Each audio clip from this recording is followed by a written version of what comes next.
If he ever cheated, I'm out. I'm done. That's it. Or am I?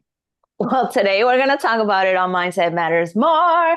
Today I have an amazing guest. She's someone who isn't afraid to have conversations that most people spend their whole lives trying to avoid. Vanessa Cardenas is a relationship reset expert and betrayal recovery specialist who helps individuals and couples rebuild trust when connection feels broken or out of reach. What makes her work so powerful is it's not just professional, it's personal. Alongside her background in executive leadership and trauma recovery, she's also navigated betrayal. I don't know why I don't want to say that word right.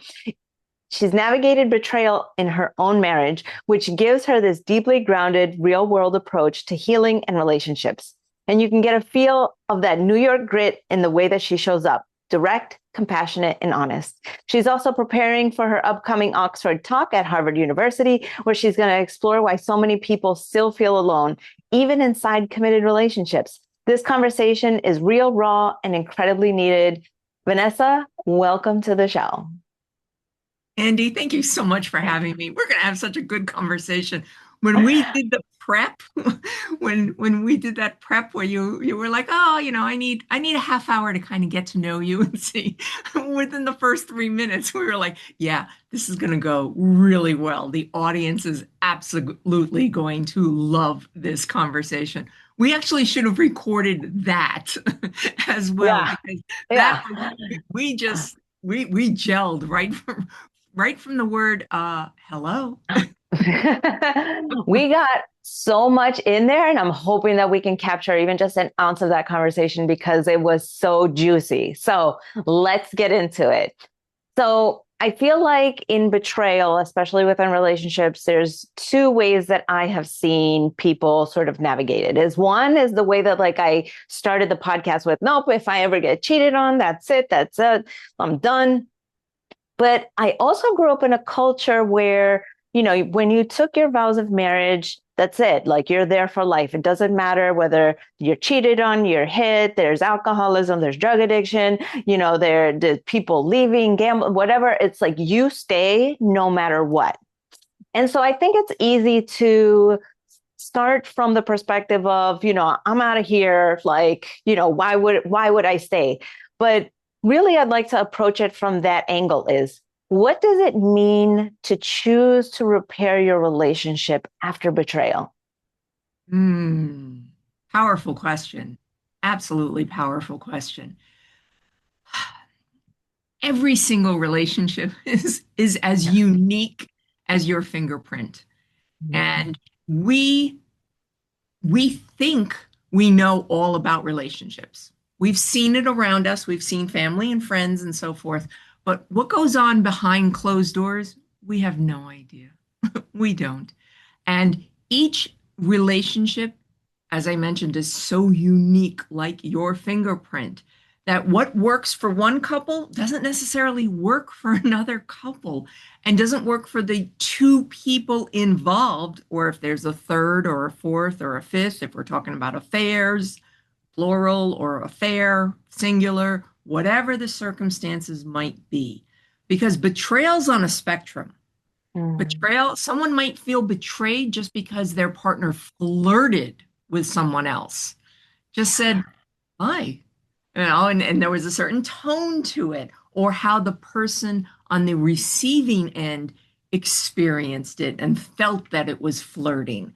Then you have the extreme, the other way, of an entirely other family and a dual family situation where neither family knows about each other.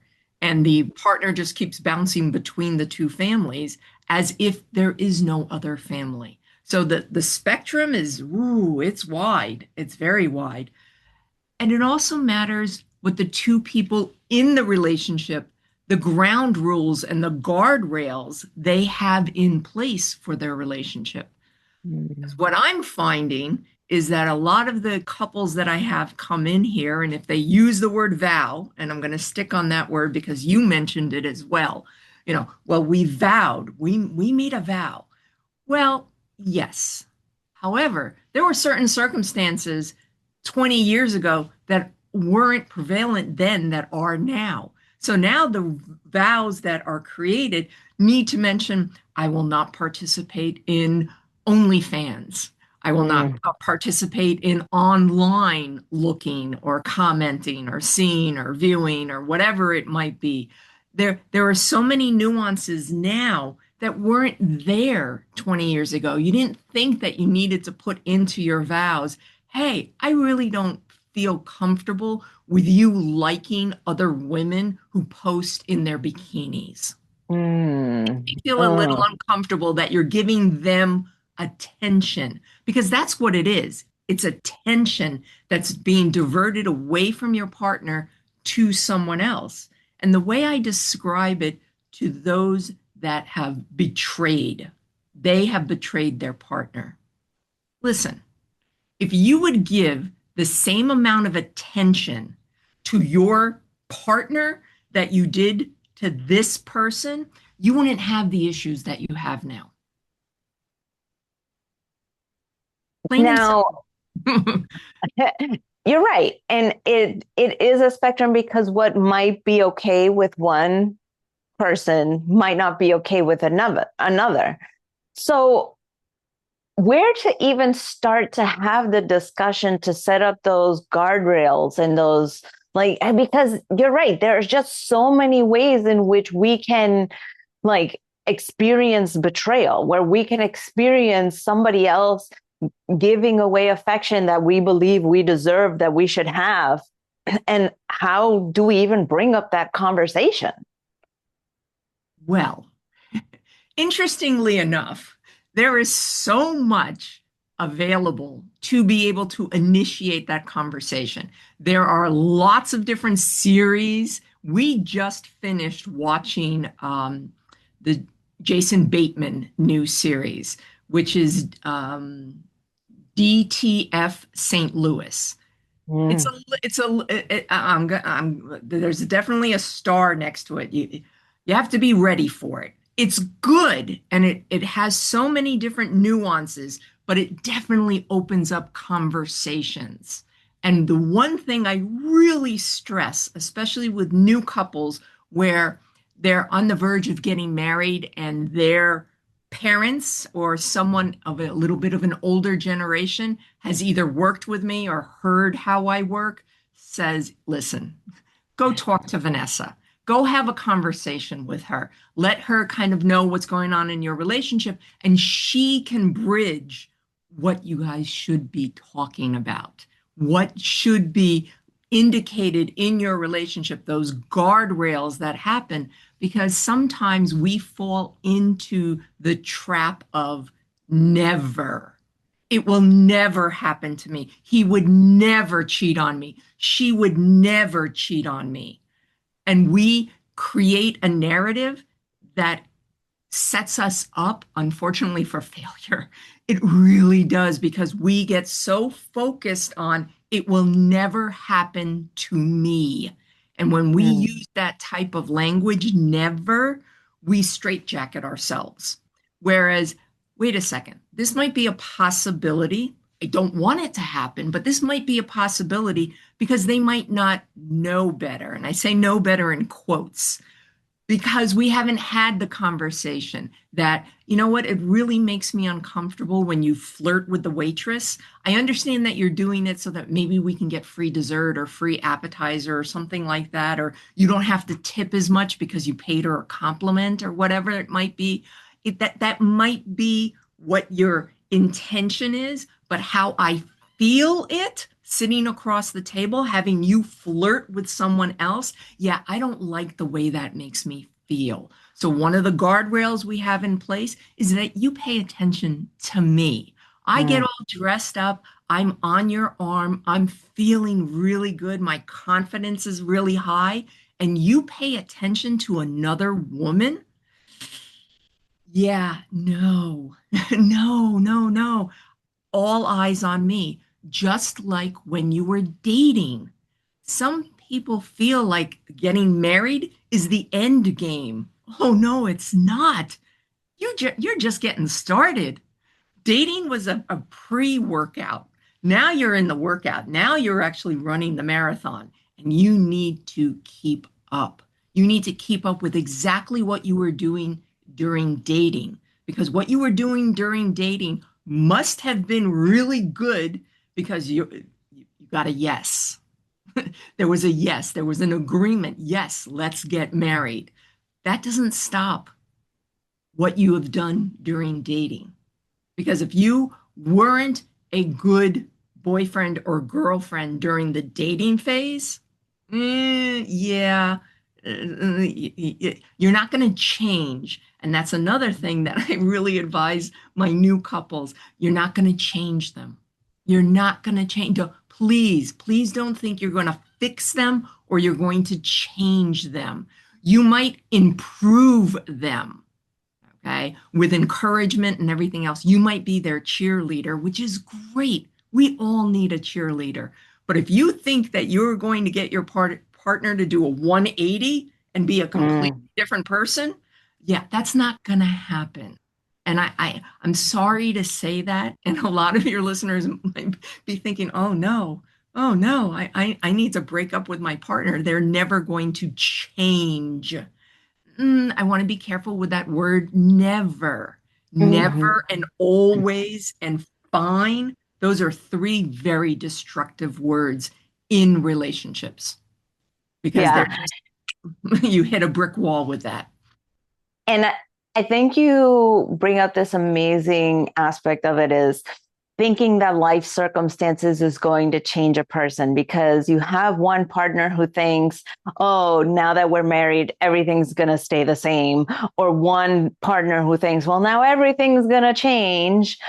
And it can happen with other life circumstances like having a baby or having to move locations or someone loses a job or gets injured and can't work. So all these life instances that really just enhance what's already inherent to somebody, and it kind of just brings that out more. It makes it sort of more visible because the stakes get raised, right? They absolutely do, very much so. And that's what a relationship is. It's a partnership.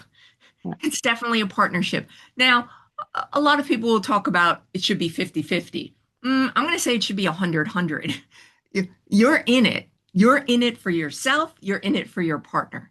Don't lose your identity of who you are in that partnership because who you are is what was so attractive about you. Mm. Hence the reason why, hey, I want to make this exclusive. I then want to make us engaged. I want to make us married.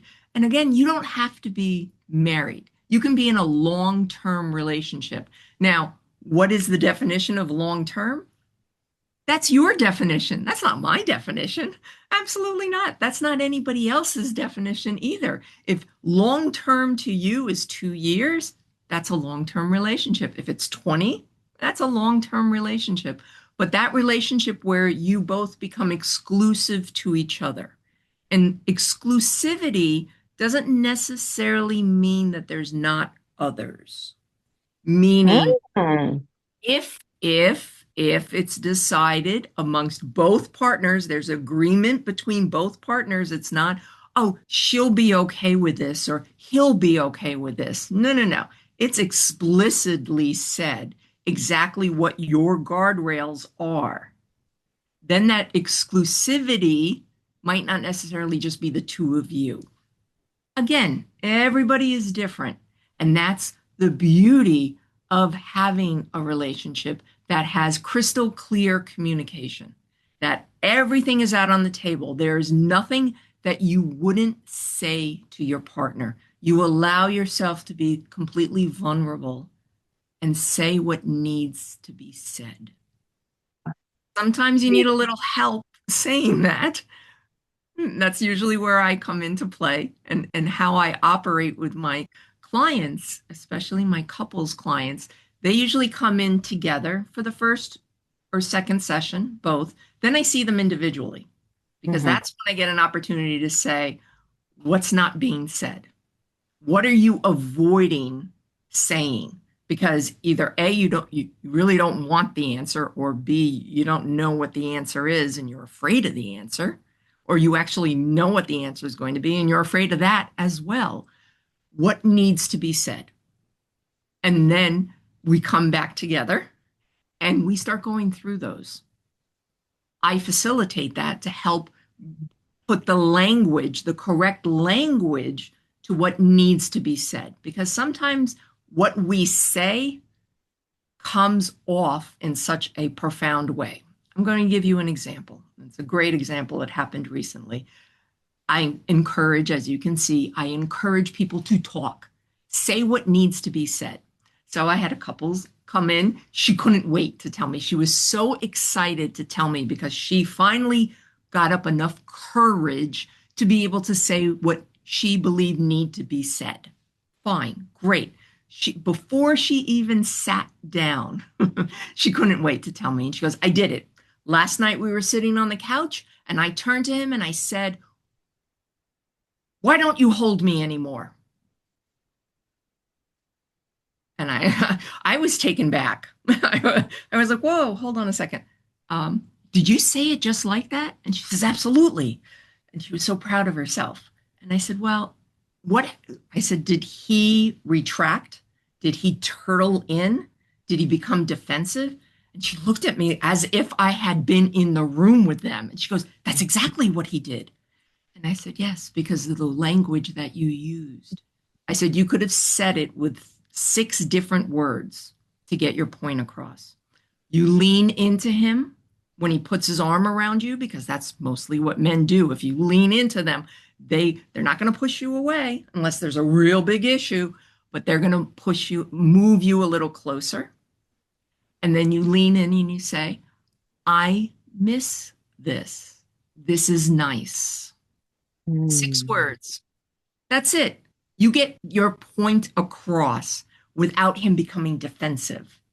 Just the change in the language that we use can get us what we're looking for, what we Oh, want. absolutely. Mhm. Absolutely.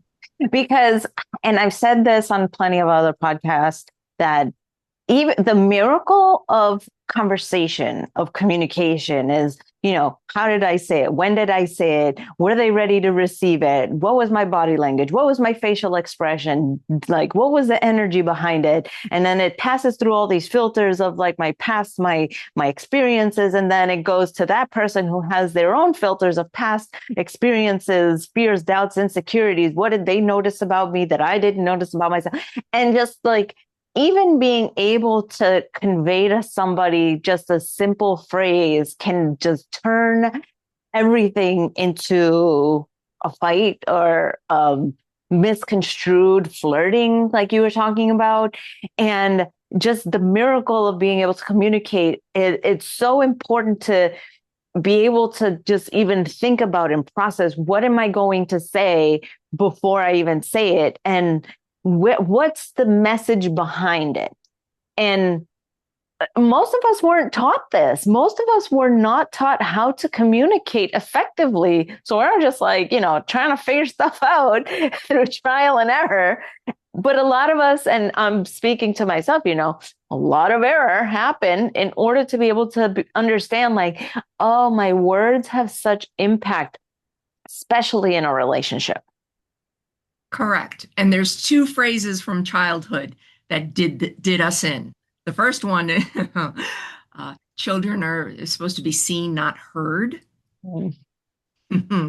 And sticks and stones won't break your bones. you know, Ugh. words won't hurt you. Yeah. Words won't hurt you. They're just words. Just ignore them. Ignore the bully.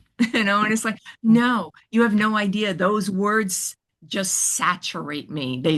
They sear themselves on my skin to the point where, I feel it viscerally. We feel it from words because words bring up feelings, and Yeah. feelings are the glue that holds the memory in place. And we all have those memories. We can pull it out of thin air, a moment in time from our past, and we can narrate it word for word with as much detail as possible. We know what we were wearing, we knew the temperature outside, we knew everybody else's reaction to what was happening. We know it all. We have a complete play by play because we remember how we feel. And Mm. our feelings are powerful. They are. That's why rage, ooh, that's a big one. That's a big one because we react. And I teach a lot of my couples clients how to pause. Mm. Pause. Take a breath. Allow your body to settle a little bit before you respond rather than reacting. Because when we Mm. react, oh, the words just fly out of our mouths. Yep. They just do. Yep. They do. And if you're blessed with speaking in your native tongue and you're a bilingual family, oh yeah, I love Mm. it. I absolutely love it. I love Yep. it from the perspective that I don't speak another language, but when I hear it and I hear, especially if I have a couple in my office, they'll start speaking in their native tongue really fast. And I'm like, okay, I don't speak that language. You have to slow down and you have to bring it into English. Like I'm going to force you to slow it down because I don't Yeah. know what you're saying, but it sounds really harsh.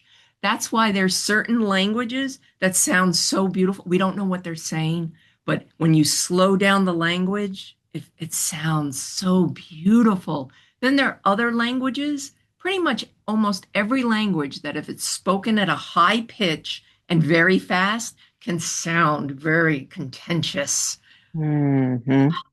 But if we can slow it down and really understand how our words land, sometimes we want to be biting. We want to say it just a little, just get a little passive aggressive in there. But with our partners, we don't need to do that. We do not need to cut our partners down.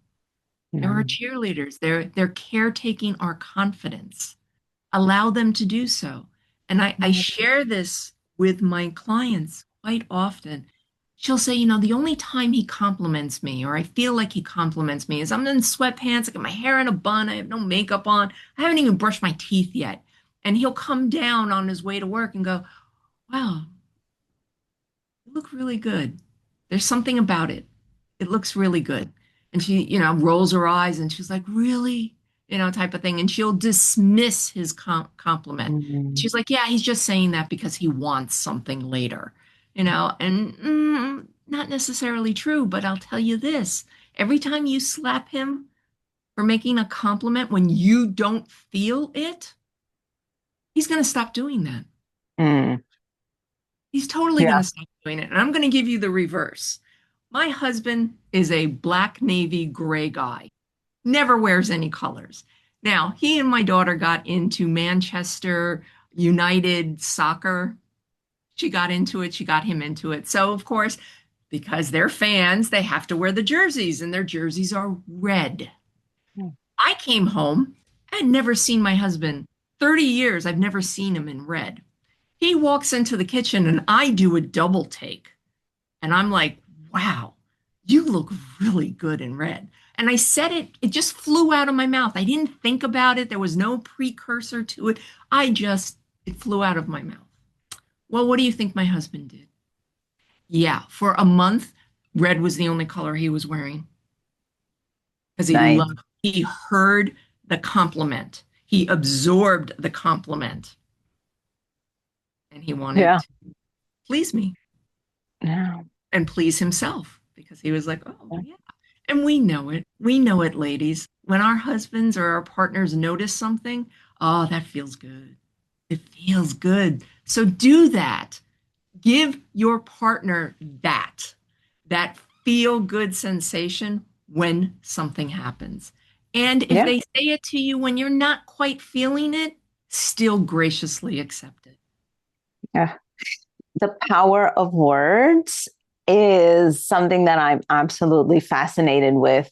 especially in the dynamic of relationships, not just your husband or partner or, children, but even with your coaching clients and even being on this podcast, the power of the words that we speak here.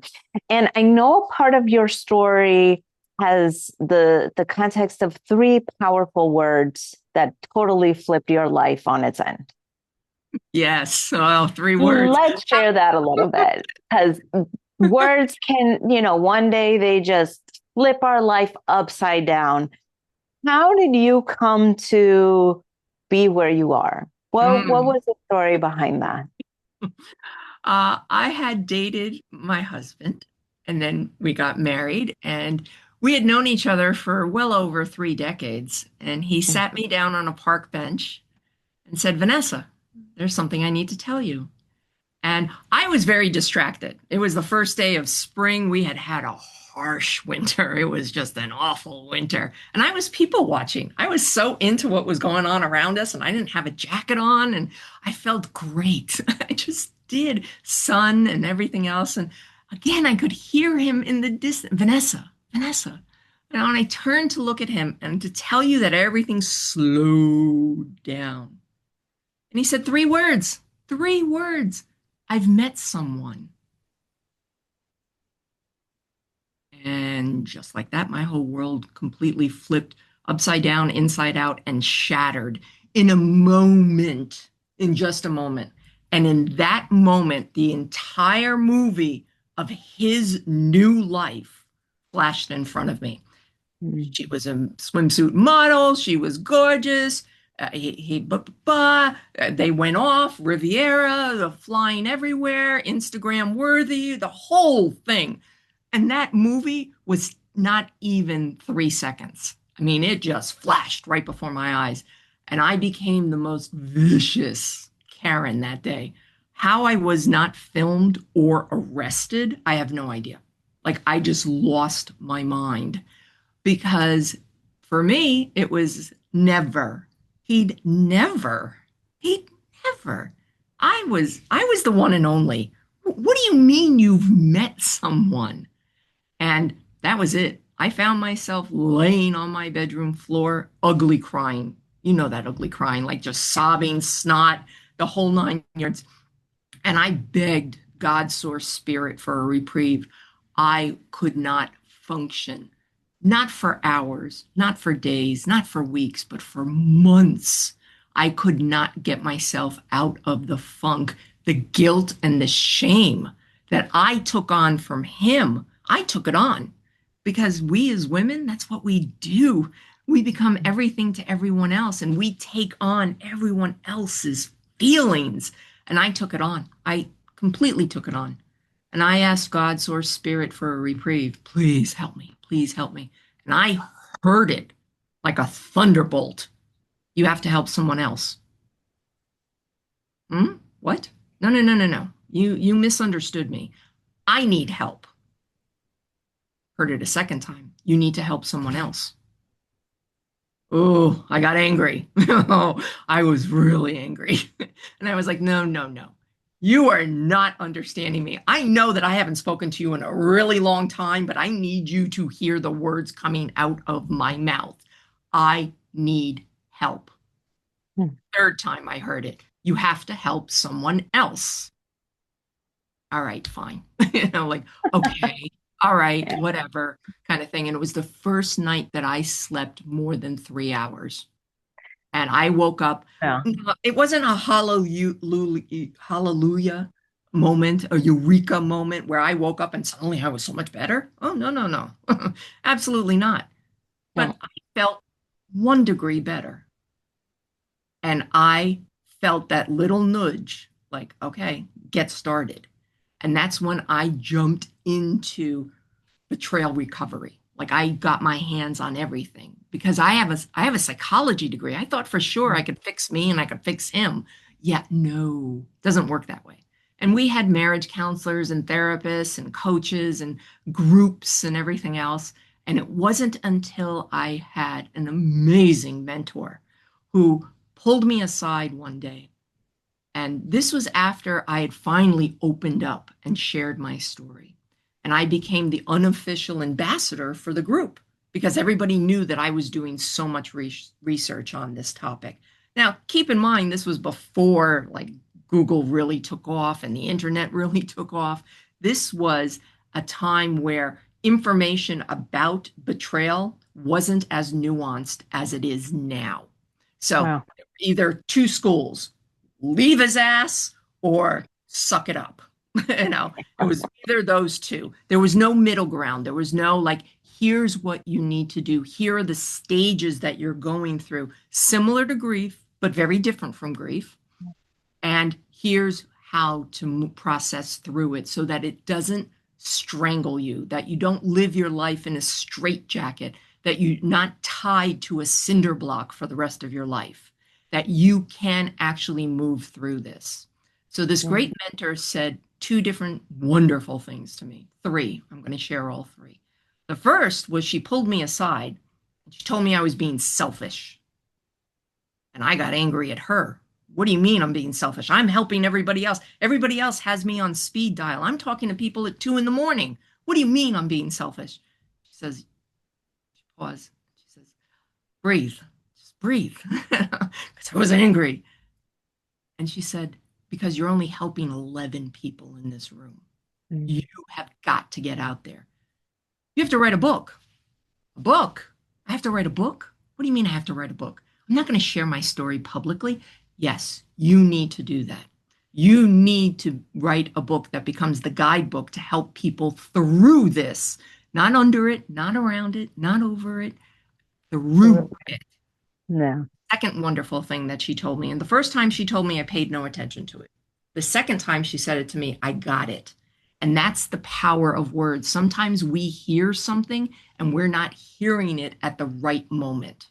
Then we hear it again, and just like that, it clicks. And she said, Vanessa, listen, something terrible happened to you, but it wasn't about you. Mm. Oh, yeah, that was powerful. No. I had to hear it the second time for me to get it. And then the third thing that she said, and I get choked up when I talk about her because unfortunately we lost her during COVID. And I know that she is so ridiculously proud of me for where I am today because I am still married. Yes, I am still married. And the third thing that she said to me was, Vanessa, you're going to have a new relationship. You get to decide who that's with. Mm. And she was right. She was absolutely right on that front. And I chose my husband because I saw the work that he was doing to understand how this happened. It was almost as if parallel to me learning everything, he was learning it vicariously as well as getting support that he needed to understand how this happened, why it happened, and what can we do moving forward.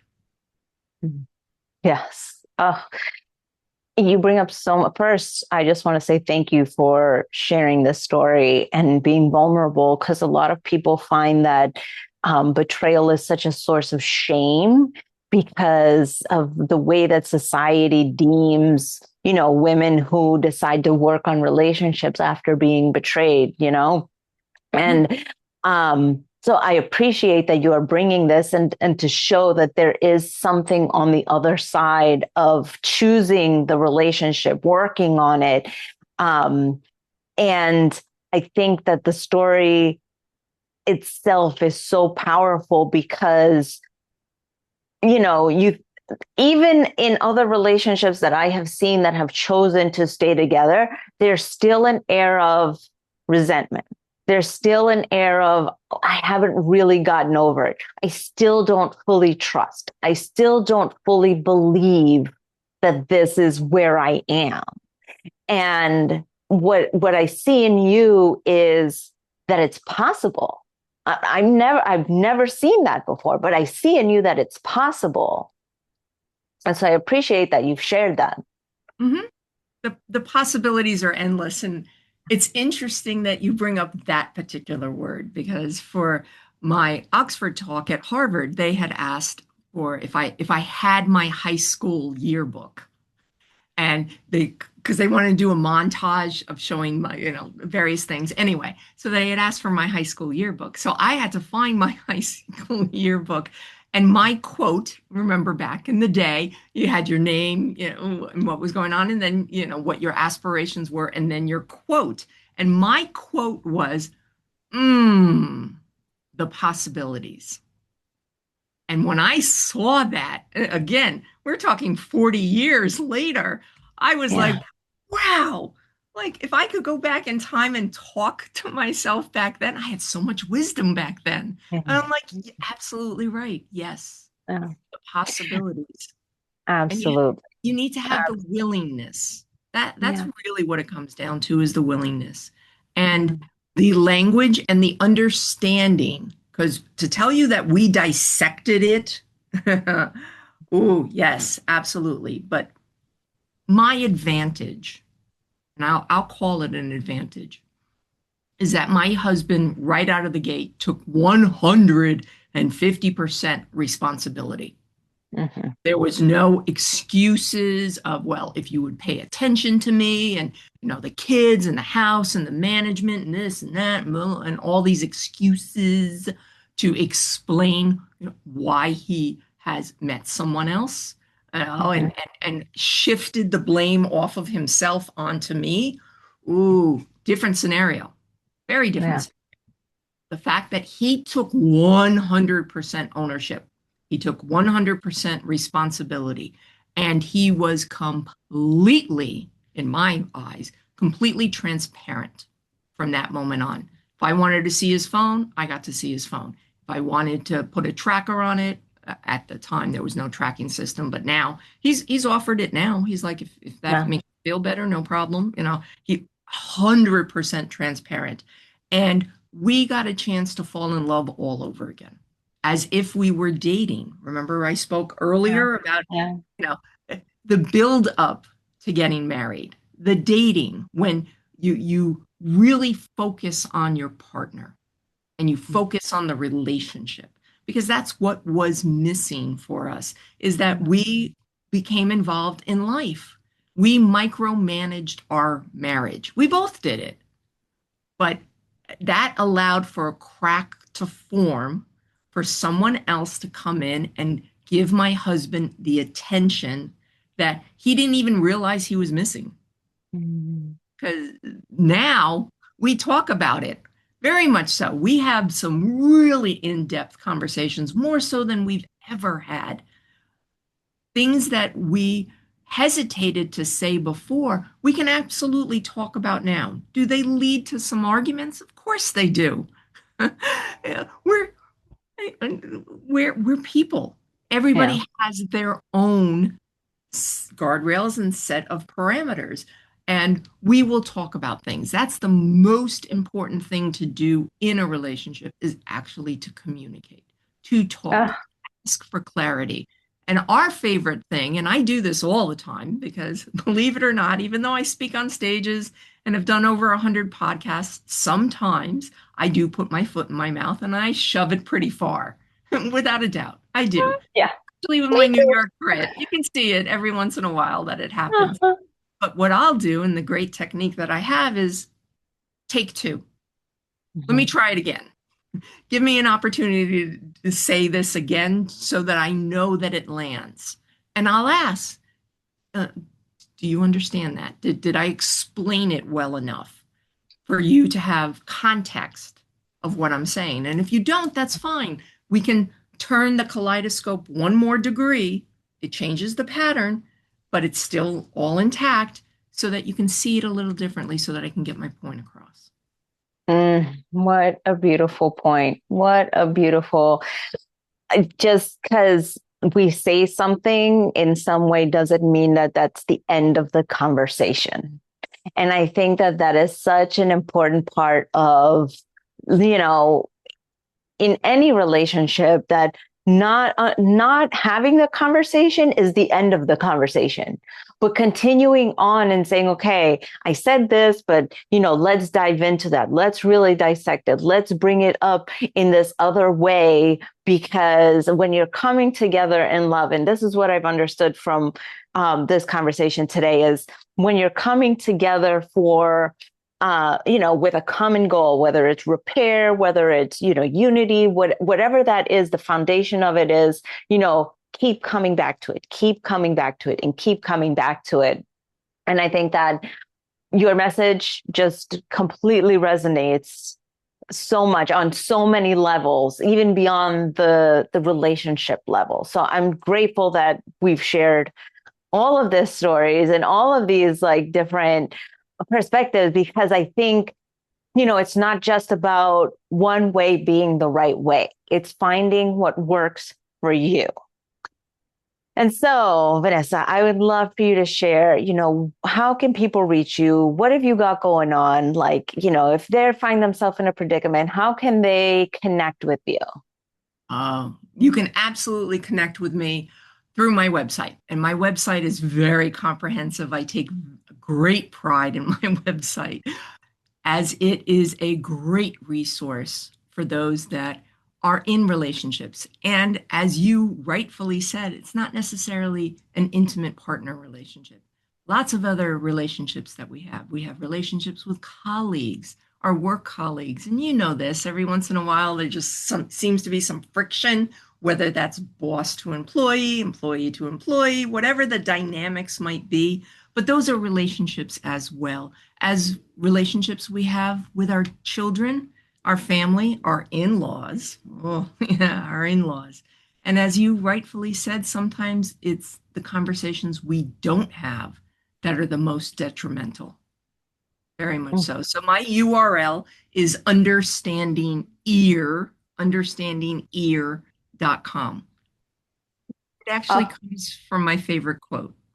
Stephen King, of all people, said it beautifully, that the hardest things to say are the most important things to say.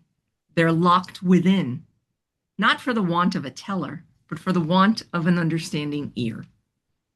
And that became my URL.